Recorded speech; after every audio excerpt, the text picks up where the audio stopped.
اعوذ باللہ من الشیطان الرجیم، بسم اللہ الرحمن الرحیم۔ السلام علیکم۔ آج ہم بات کرتے ہیں کہ آزمائش کی صورتیں کیا ہیں۔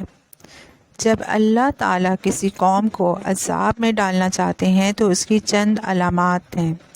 رسول اللہ صلی اللہ علیہ وسلم نے فرمایا کہ جب اللہ تعالیٰ کسی قوم کو عذاب میں ڈالنا چاہتے ہیں تو اس کی چند علامات یہ ہیں۔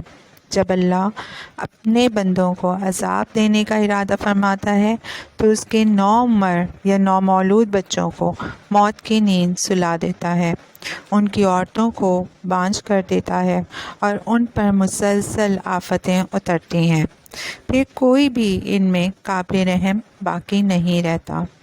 یہ اللہ تعالیٰ کی ناراضگی کی علامتیں ہیں۔ جب عام طور پر نافرمانیاں ہوتی ہیں اس وقت اللہ تعالیٰ کی طرف سے پورے معاشرے کی پکڑ ہوتی ہے۔ معصوم بچے دنیا سے جانے لگتے ہیں، عورتیں بانجھ ہونے لگتی ہیں، سکون اور طمانینت ختم کر دی جاتی ہے، پریشانیوں اور آفتوں کا نزول ہوتا ہے، اور جب سوسائٹی میں کوئی فرمانبردار نہیں ہوتا تو پھر وہ سوسائٹی قابل رحم بھی نہیں رہا کرتی۔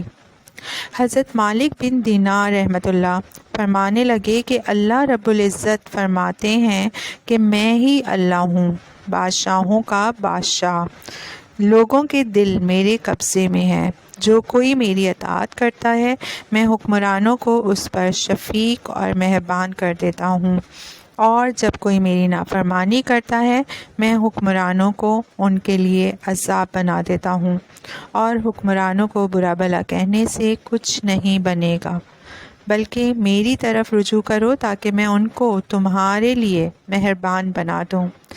یہ بہت غور طلب بات ہے۔ آج کل ہم یہ بولتے ہیں کہ ظالم حکمران جو ہے وہ بیٹھے ہیں اور وہ لوگوں کا، عوام کا نہیں سوچ رہے، تو ہمیں ان کو برا بھلا کہنے سے کچھ حاصل نہیں ہوگا، بلکہ ہمیں اللہ کی طرف رجوع کرنا ہوگا تاکہ اللہ ان کو ہمارے لیے مہربان بنا دے۔ اور کریں کہ اعمال کا اثر پوری سوسائٹی اور پورے ملک پر پڑ رہا ہے۔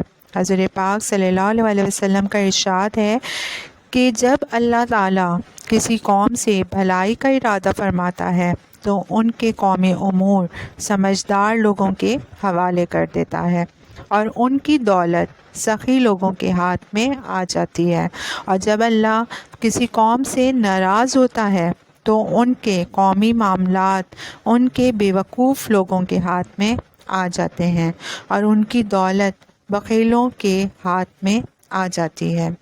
آج تو یہی حال ہے کہ ہر شاخ پہ الو بیٹھا ہے، انجام گلستاں کیا ہوگا؟ تو یہ الو ہر شاخ پہ ایسے ہی نہیں آ گیا، بلکہ اللہ ناراض ہوا تو عذاب کے طور پر ایسا ہوا ہے۔ سچ فرمایا ہے اللہ نے، ان کے قومی امور بے وقوفوں کے ہاتھ میں اللہ دے دیتا ہے، اسی طرح ان کی دولت بخیلوں کے ہاتھ میں چلی جاتی ہے۔ وہ تجوریاں تو بھرتے ہیں لیکن غریبوں کی کفالت نہیں کرتے، غریبوں کی ضرورت پوری نہیں کرتے۔ حضرت موسیٰ علیہ السلام نے اللہ تعالیٰ سے پوچھا کہ اے اللہ، آپ آسمان پر ہیں اور ہم زمین پر، تو ہمیں آپ کی ناراضگی کا کیسے پتہ چلے گا؟ تو اللہ تعالیٰ نے فرمایا کہ جب میں تم پر تمہارے اچھے لوگوں کو حکمران بناؤں تو یہ علامت ہے کہ میں تم سے راضی ہوں، اور جب میں تمہارے اوپر تمہارے برے لوگوں کو حکمران بناؤں تو یہ علامت ہے کہ میں تم سے ناراض ہوں۔ یہ سب اللہ تعالیٰ کی رضا اور ناراضگی کی علامات ہیں۔ جیسے لوگ اعمال کرتے ہیں اللہ تعالیٰ ویسے ہی حالات لے کر آتا ہے۔ اللہ تعالیٰ ہمیں اپنے راضی کرنے والے اعمال کی توفیق نصیب فرمائے۔